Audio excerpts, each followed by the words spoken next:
The scent of rosemary stuffing mingled with simmering tension inside my parents' sleek lakefront estate in Minneapolis. I smoothed the front of my dark green sweater dress, department store clearance, something my sister-in-law Talia would no doubt mention later, and slipped into my usual spot at the far end of the custom walnut dining table. The quiet one seat, the one I'd occupied since college. "Danielle, sweetheart," my mother called out, perched near the centerpiece turkey with her trademark blend of warmth and judgment. "How's that little desk job going?" "It's good, Mom. Still with a private equity firm," I said calmly, spooning cranberry sauce onto my plate. Talia gave a sharp little laugh. "She means she's still someone's assistant, right?" My brother Nathan choked into his Pinot Noir, barely containing his smirk. "Danielle works at Hadley & Co., remember? She's the one behind the phone line." The room chuckled. 5 years. That's how long they'd called me invisible, irrelevant, a glorified secretary. Meanwhile, I'd quietly founded NovaCore Systems, a startup that now powered data infrastructures for 3 Fortune 100s and was valued at over $3,100 million, 0 cents. "She does what she can," Aunt Marla offered with the soft, pitying tone of someone praising a rescue dog. "In this market, holding any job is a blessing." Nathan leaned forward. "You know, we just landed that massive deal with Archway Capital. Closed last Tuesday, biggest deal of the quarter." He looked around for applause. He got it. I stirred my cider, masking a smile. The deal he was bragging about? I'd greenlit it. Through a holding firm no one at his company traced back to me. Nathan spent 2 months wooing a woman named E. Delano on email. That was me, using my middle name and a hired proxy for meetings. Dad raised his glass. "Now that's real business. Not just typing memos and picking up lattes." Mom nodded. "Danielle, maybe your brother can help you find something more substantial. You've always had potential, dear." I looked around the table. They still had no idea. NovaCore had just hit the Forbes list. Our AI division had signed a defense contract last week. We weren't just growing. We were changing the world, quietly. Until now. But they didn't know that. They didn't know the quiet daughter they dismissed had just signed a deal worth more than their combined net worth. "I'm fine where I am," I said evenly, folding my napkin. "The work suits me." Talia, Nathan's trophy wife, decked in gold and artificial charm, let out a dry laugh. "That's the problem, Danielle. You're always fine, never great, never bold." She sipped her wine like punctuation. "No ambition, no drive, just stable, quiet. Like you're allergic to standing out." The table hummed with soft agreement. Even the younger cousins, once wide-eyed when I visited during college, now looked at me the way you'd look at a mall kiosk worker. Background noise. What they didn't know was that tomorrow morning Fortune would release its annual 500 list. And with it, the carefully preserved image of Danielle Mercer, invisible assistant, would implode. The thought made the stuffing taste better. "Speaking of real success," Nathan added, swirling his bourbon as if it made his words more valuable, "we're about to close the deal on the Peterson portfolio. Finally outbid that mystery firm that's been buying everything up." I nearly choked on my cider.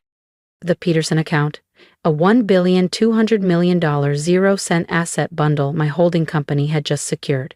This morning, Nathan's team had spent 3 months trying to outmaneuver my acquisition pipeline. They never saw me coming. David, my youngest cousin, the one glued to his phone, suddenly froze. His eyes widened as he stared at the screen, then up at me, then back again. "Holy," he muttered, loud enough for the room to go silent. "Language," Aunt Marla snapped, but David ignored her. "Danielle," he said slowly, "why is your face on Fortune's website?" Forks paused mid-air, napkins dropped. Nathan lunged toward David's phone, but he held it back, reading aloud. NovaCore Systems founder and CEO Danielle Mercer debuts on Fortune 500 list. Tech visionary behind the $3,200 million 0-cents AI powerhouse. You could hear the breath drained from the room. I calmly set my fork down, watching my brother's smug grin disintegrate. My mother's posture sagged. Even Talia's wineglass hovered mid-air, forgotten. 3 billion? My father stammered. That's not possible. Your secretary. I smiled and reached for my leather tote. Actually, I said, pulling out the advance copy of Fortune with my face on the cover, the market's been kind. We're closer to 3.5 now. The turkey was getting cold, but I had never enjoyed Thanksgiving more. The silence that followed was the loudest validation of my life. The silence was broken only by the soft thud of Talia's wineglass hitting the linen tablecloth, leaving a spreading crimson stain on Mom's perfectly pressed white runner.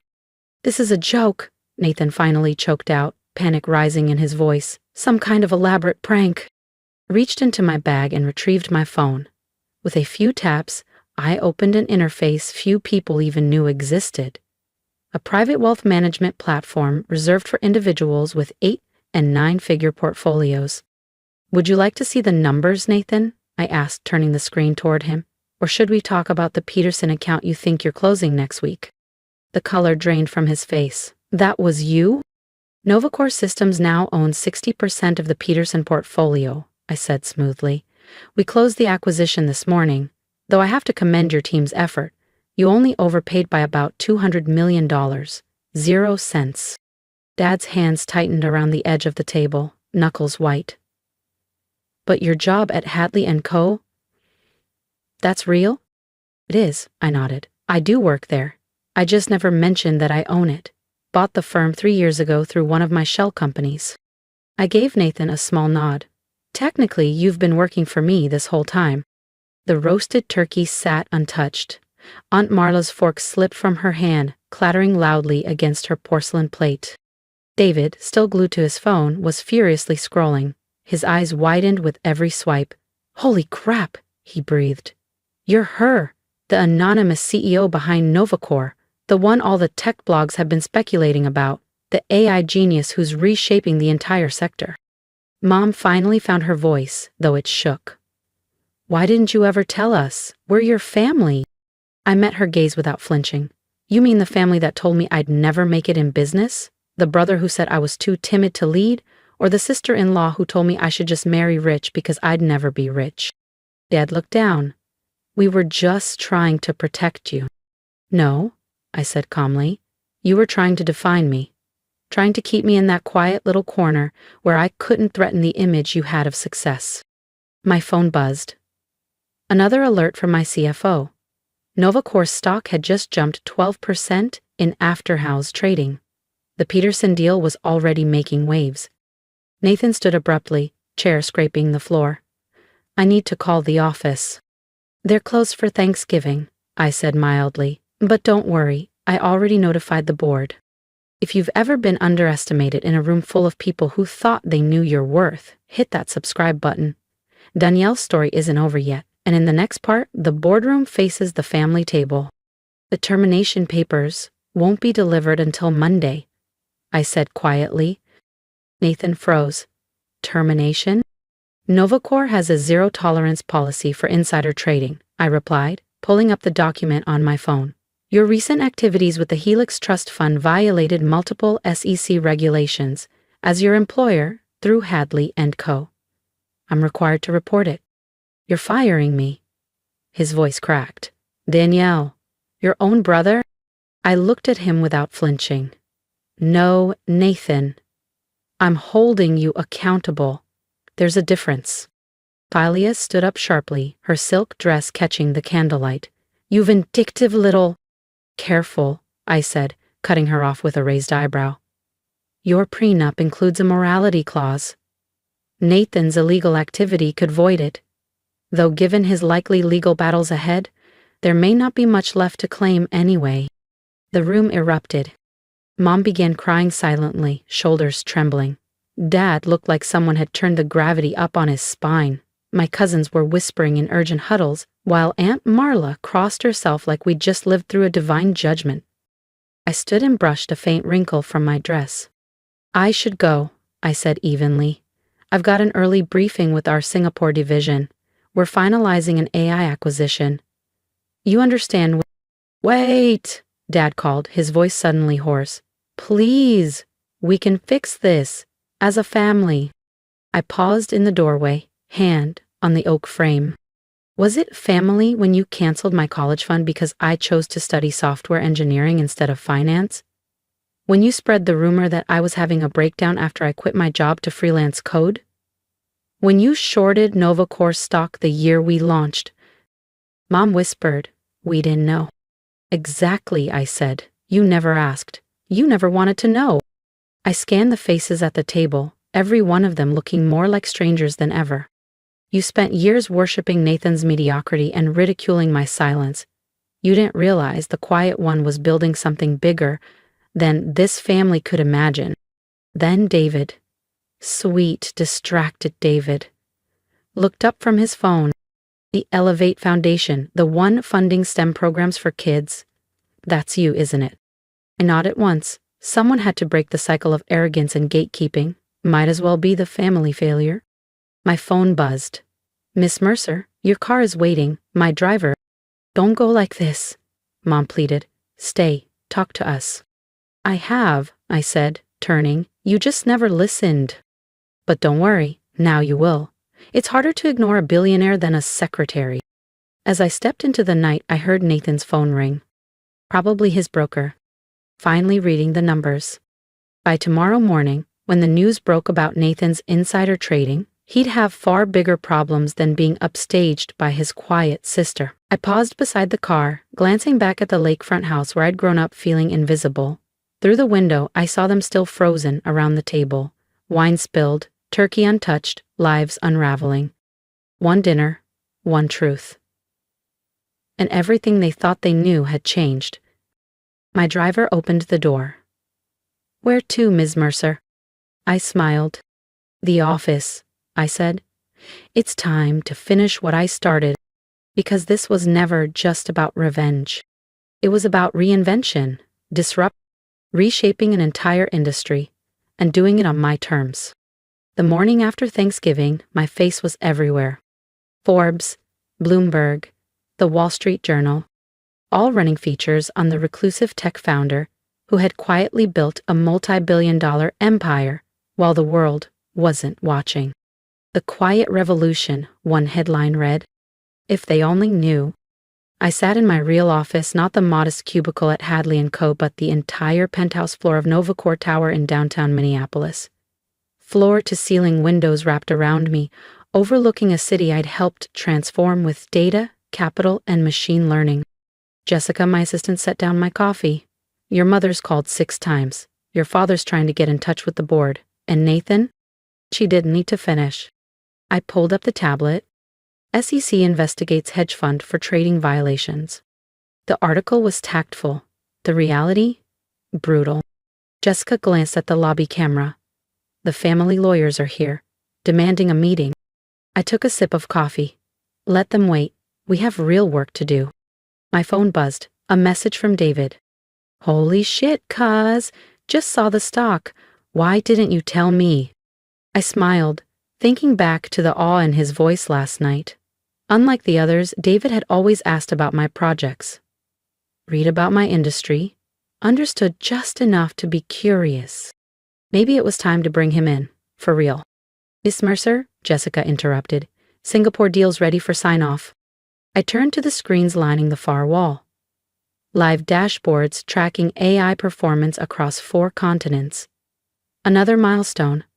Another domino falling into place. While they thought I was answering phones, I was reprogramming the future. The intercom buzzed. Your brother's wife is here. She's insistent. Send her up, I said, setting down my cup. Let's finish what last night started. Telia swept into the room moments later like a designer hurricane. Heels, rage, and entitlement colliding in one final performance. And this time, I was ready for her. All branded fury and expensive indignation, Talia stormed in like a curated tempest. But the moment she took in the vast expanse of my office, wall-to-wall glass, panoramic skyline, polished steel, and quiet authority, she stopped short. Her stilettos clicked once against the marble floor before she spoke. "You destroyed him," she hissed. "Your own brother?"